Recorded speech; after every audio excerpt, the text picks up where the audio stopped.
Good evening, and welcome back to our fifth episode of Master Talk series, where we will try to understand from our esteemed guest, Mr. Harsha Upadhyay, the Indian equities investment outlook. Before we start the discussion with Harsha, let us quickly look at the year gone by. We saw Nifty 50 index hit an all-time high of 12,430 on 20th January 2020. Back then, there were mixed feelings around in the market, the Nifty direction going forward, with a very limited or no idea of the pandemic and its impact on the market about to hit us. Exactly 1 month later, on 20th February, we started seeing market discounting the likely impact of the pandemic. Fast forward 1 month, on the eve of 24th March 2020, Prime Minister Narendra Modi ordered a nationwide lockdown, and around the same time, Nifty 50 index hit the bottom of 7,511. All of a sudden, the economic activity came to a standstill. There were extreme pessimism in the market, and the future of global economy looked extremely blurred. 20th April 2020 will go down in the oil market history as the day when the US benchmark price for the crude dropped below zero for the first time ever. By then, we have seen that the market started to recover. There were thousands of views being shared in the market that Indian economy will see a U-shaped recovery or a V-shaped recovery or a W-shaped recovery or a K-shaped recovery. Though now we know that Indian economy saw a more or less a V-shaped recovery. And as we stand today, the Nifty index is hovering at an all-time high of around 16,600 levels. Over 100% growth from March 2020 lows and approximately 20% growth year to date. On that note, let's start today's episode of the Master Talk series on Indian equities investment outlook, powered by Refinitiv, a London Stock Exchange Group company, a leading financial markets infrastructure and data provider in association with Outlook Money. I am Syed Owais Ali, your host for this session. I am a proposition sales specialist for investment and advisory business at Refinitiv for South Asia market.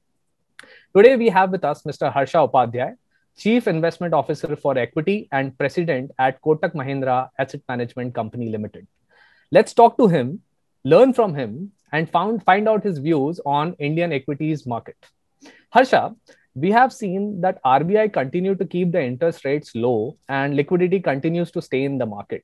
Inflation is hovering around 6%. Data suggests that retail participation in the capital market at NSE has risen to 45% in May 2021 from 39% in March 2020. My question to you is, equities are once again being looked at as an asset class to generate inflation-beating returns. Considering the impact of the pandemic on the businesses and the overall economy, are we asking too much from equity market? Always, as we all know, equities are for long term. So to that extent, history shows that over a long period of time, in different geographies, equities have outperformed their respective inflation benchmarks.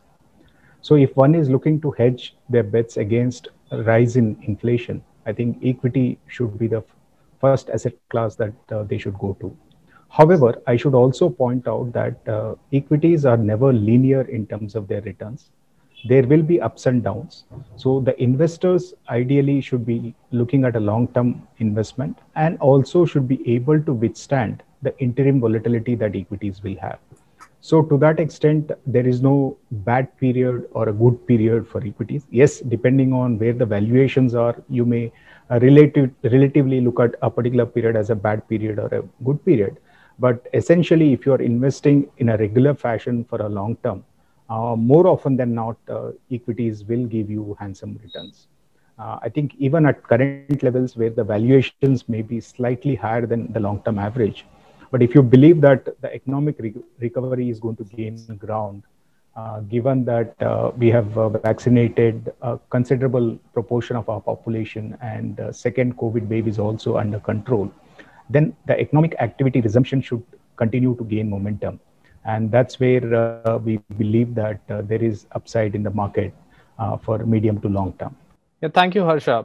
And you made a few very pertinent point about valuation. And although it is a little stretched, but equities are to be looked at from a long-term perspective, and the journey is never linear. Harsha, over the last few years, mutual fund industry AUM has seen a CAGR of 20.6%. With that, even within that, if you look at equity-oriented AUM, it has grown at a significantly high CAGR of 25%. We see mutual funds licenses being approved by SEBI. We hear PMSs and AIF setting up their shops more frequently. However, there is one constant debate in the market doing rounds on active versus index funds. We wanted to take your view on how can investor look at allocating capital while investing in active versus index funds with lower fees and some quant funds performing well through the pandemic in India. Are passively managed funds going to see more uptake in coming months? Whereas clearly, these are two distinct sets of funds that one can choose from. But as the name suggests, in a passive fund, there is no active management of portfolio stocks. There is no active portfolio investment process that you follow. You just replicate an index. So to that extent, yes, the costs are less. But it also doesn't give you any upside over the benchmark at any point of time. It will just track the benchmark.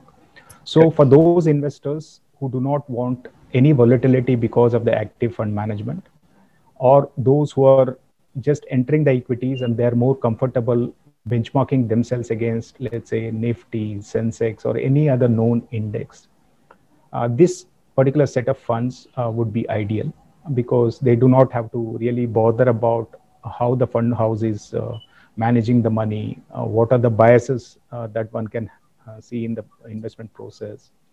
Nothing of any of these issues. You just have to look at Nifty or Sensex or any other index, and you will broadly get an idea in terms of how that particular fund is doing.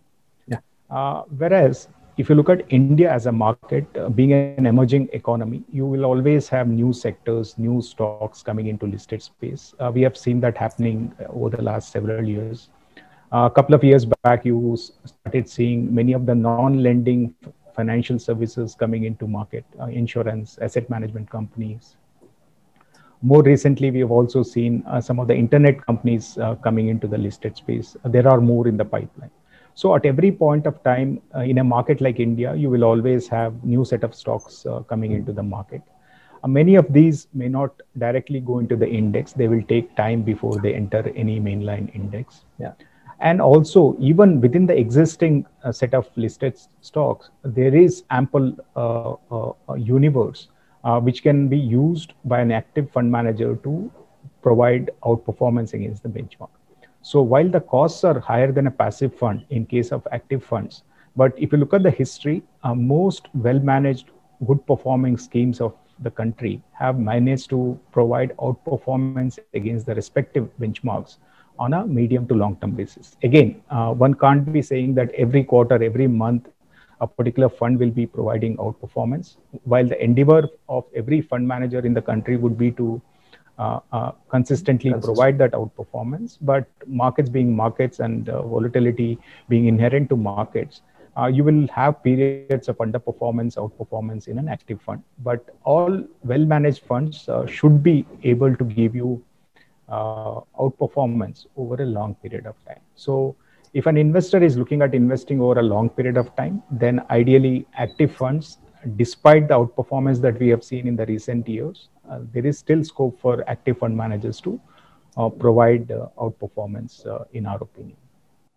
Yeah. Thank you so much. I mean, what you're essentially suggesting is that if new investors who don't want to take any risks, they can maybe try their luck in index funds. However, other investors should continue to be in the active management space, because in a longer term period, active funds do outperform. So if we look at year-to-date sectoral performance, then metals, IT, and PSU banks have done very well, while auto, pharma, and FMCG have been average performers. I mean, average performers means when compared to the broader market, they are average performers. On the other side, the surge in the inflation has been in focus over the last few months. May and June, we saw numbers around 6.3%, while in July, it has cooled down a bit to 5.59%. So my question is, looking at the current bull market, what are the sectors investors should track closely? Should active and passive investors have different sectoral mix in their portfolios basis changing inflation numbers? First of all, the passive investors do not have the flexibility to expect variation in terms of sectoral exposures. For example, if somebody is investing in a Nifty ETF or a Nifty index fund, the composition of that portfolio will exactly replicate the sectoral composition of that particular index. So to that extent, there is no flexibility for the portfolio managers to really alter that.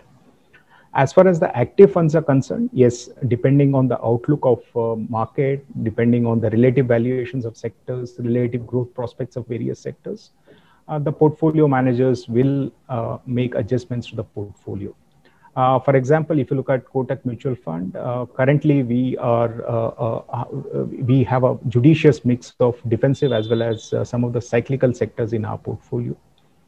Some of the defensive sectors such as IT, pharma have given decent performance in the recent past. Yeah. But as we look ahead, we believe that the valuations in some of these sectors do not really allow more upside on a consistent basis. Whereas if you look at some of the cyclical pockets, for example, financials, industrials, cement, many other manufacturing categories, there is a bit of a upside that is still left, because if economic momentum continues, we believe that there is a earnings surprise on the positive side that we can expect from some of these cyclical baskets, and also a possibility of a re-rating. So to that extent, incrementally, we would look at more of cyclical sectors in our portfolio for incremental exposure, whereas defensives have contributed significantly to the performance in the recent past. They will continue to be part of the portfolio, but I guess incrementally they don't leave too much room for re-rating in valuations. Understood. So essentially what you're saying is defensive stocks, IT, pharma have already given a very good performance, and they are in a good overvalued zone, or a fairly valued, I would say. And cyclicals still have certain areas where they can see potential there. So in our study, we found that there are small and large, total 80 IPOs listed in 2021 so far. Market is expecting even more numbers of IPOs in 2022. We discussed this in the start of our conversation, but clearly IPOs from Indian startups are the flavor of the hour. How should investors look at such opportunities? Early adoption or wait and watch? What is the right approach in your opinion? Well, clearly 2020 and 2021 have been very good for IPOs. We have seen a plethora of IPOs coming in, and in most cases, I would say, immediately after listing, the investors have made money. But to extrapolate the same thing, that it will continue to happen over the next few quarters, years, is not the right way to approach IPOs. First of all, there is no difference between an IPO and a secondary market purchase, I would say. Finally, you will have to decide how the companies are shaping up in terms of businesses, how the management is capable of running those businesses. And finally, you have to have a filter of valuation in whichever purchase that you do for the portfolio or for yourself. So to that extent, all the parameters that you analyze would be similar to a secondary market purchase, even when you are investing in an IPO. And one should not really be guided by what happens immediately after the listing, because if you look at the last 1 decade and see how many of those IPOs which came in the last decade are consistently outperforming the benchmark, you will find that it is less than 10% of the IPOs. So clearly, over the long term, the euphoria goes down, and people will look back towards fundamentals to really see whether it is worth investing, worth holding on. So from that perspective, I would say that one should not just believe that all the IPOs are going to make money for oneself. And also in the recent times, last few weeks, where the volatility in the market has increased, we have already seen a couple of IPOs quoting below the issue price on listing. So, and one more factor that one should remember is, in a secondary market purchase, you will be able to most probably invest whatever you intended to invest. There will be no issues of liquidity, at least for a retail investor. Yeah.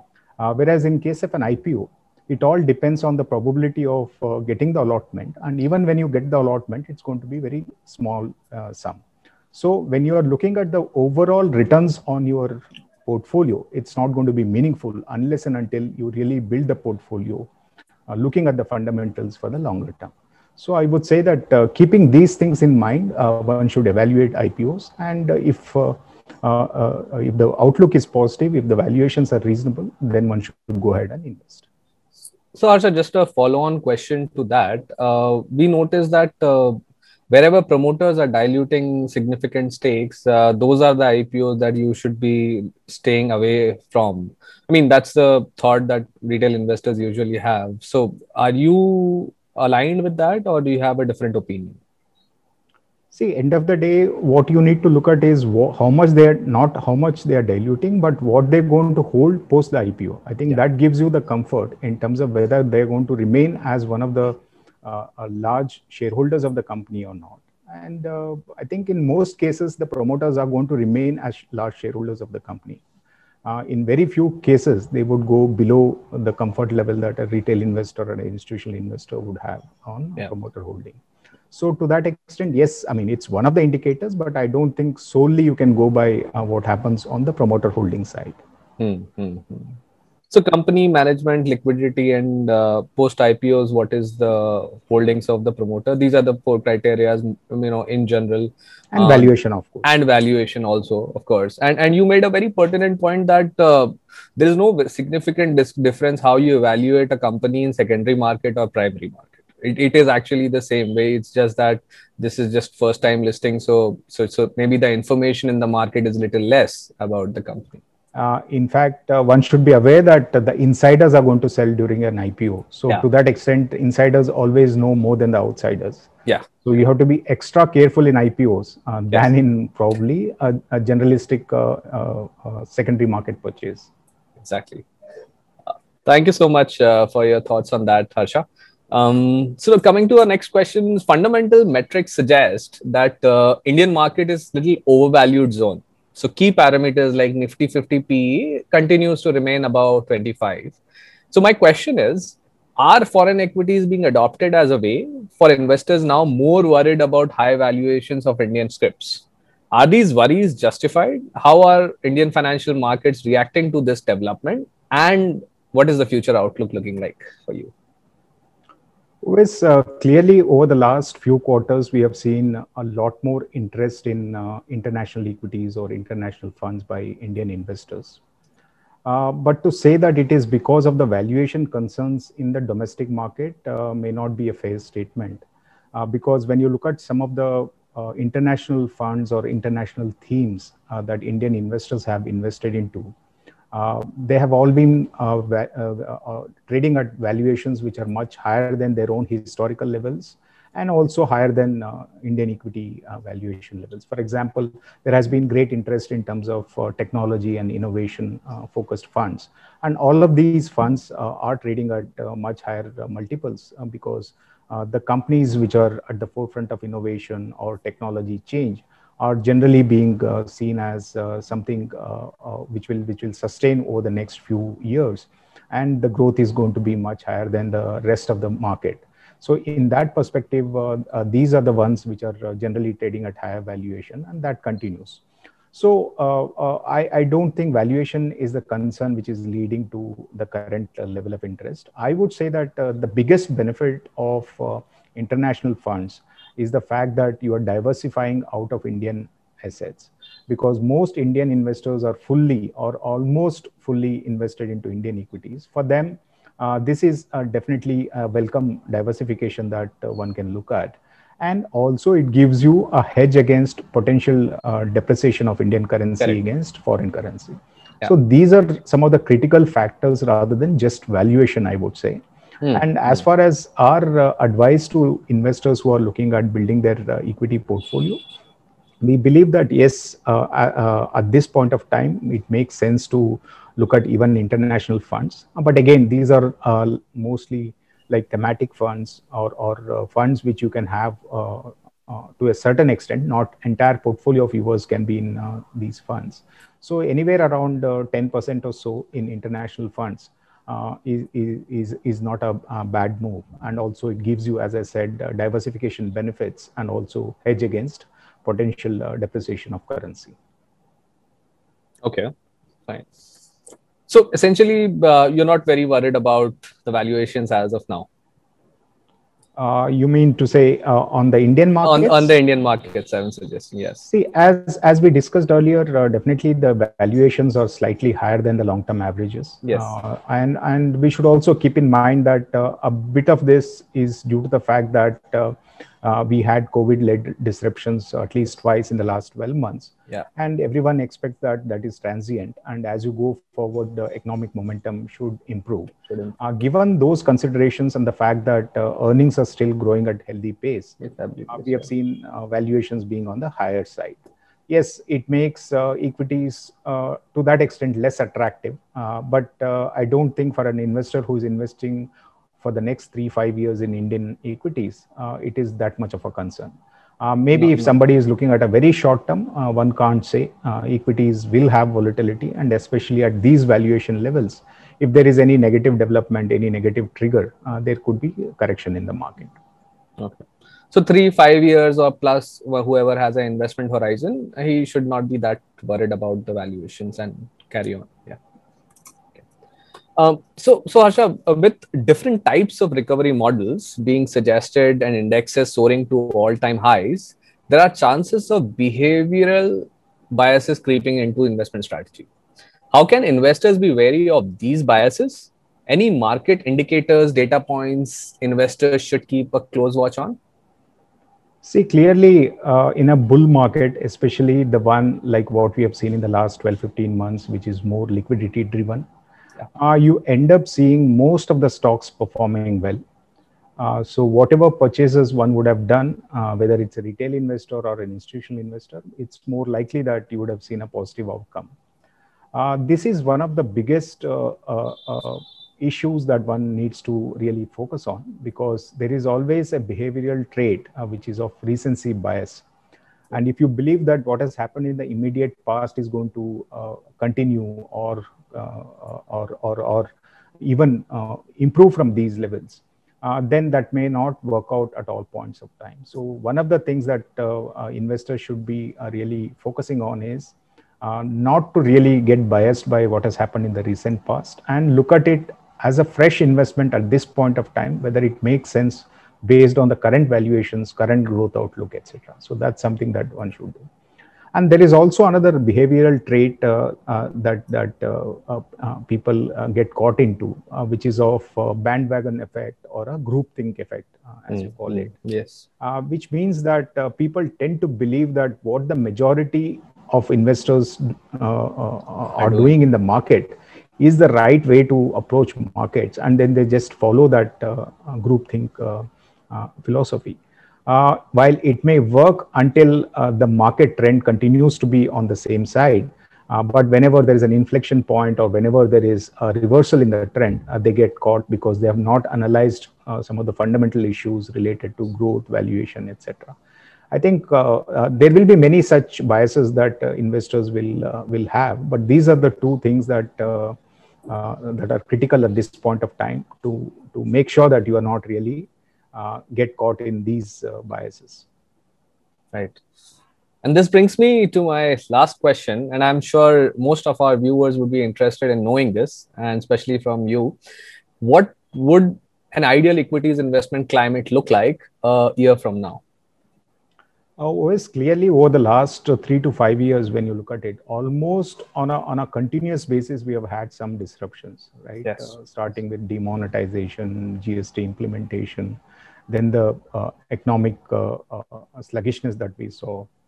Then over the last couple of years, we have seen problems relating to financial sector as well. And then the COVID disruption as well. Obviously. So yes. I think as we look forward, most of these issues are behind us. I think markets have got adjusted to this. Businesses have got adjusted to this. And if there is no further disruption due to COVID, our sense is next year when we are at the same time, 12 months down the line, things should be much brighter for our economy. So to that extent, I think the improvement in the profitability cycle that we are seeing should gain momentum. A lot more companies should start participating in that growth cycle. Today, while market has favored mid caps and small caps, there are many mid caps and small caps which have not been doing the business as great as what they would really want to, or as compared to the large caps. Hopefully, that situation would change 12 months down the line. So, our sense is 12 months down the line, at least from a business perspective, things should be a lot more better, and that should favor most of the corporate sector. As far as the valuations are concerned, obviously nobody can expect what the valuations will be at that point of time. But if one is investing for next 3-5 years, even at the current valuations, which are slightly higher, you should end up making decent returns, which are inflation beating, in our opinion, from the equities as an asset class. So overall, it's a favorable environment for equity investors, and that should improve, in our opinion, over the next 1 year as well. Great. Thank you so much, Harsha, for giving your perspective around the Indian equities investment outlook, not only from a current perspective, but also from how the future looks like maybe 12 months down the line. So with this, we come to an end of today's episode of Master Talk series presented by Refinitiv. Thank you so much, Harsha, for this very insightful session. We hope that our investment community will be largely benefited with today's discussion. Viewers, we hope you enjoyed our conversation today. If you have any comments, suggestions, or questions, do write to us at letters@outlookmoney.com. Thank you.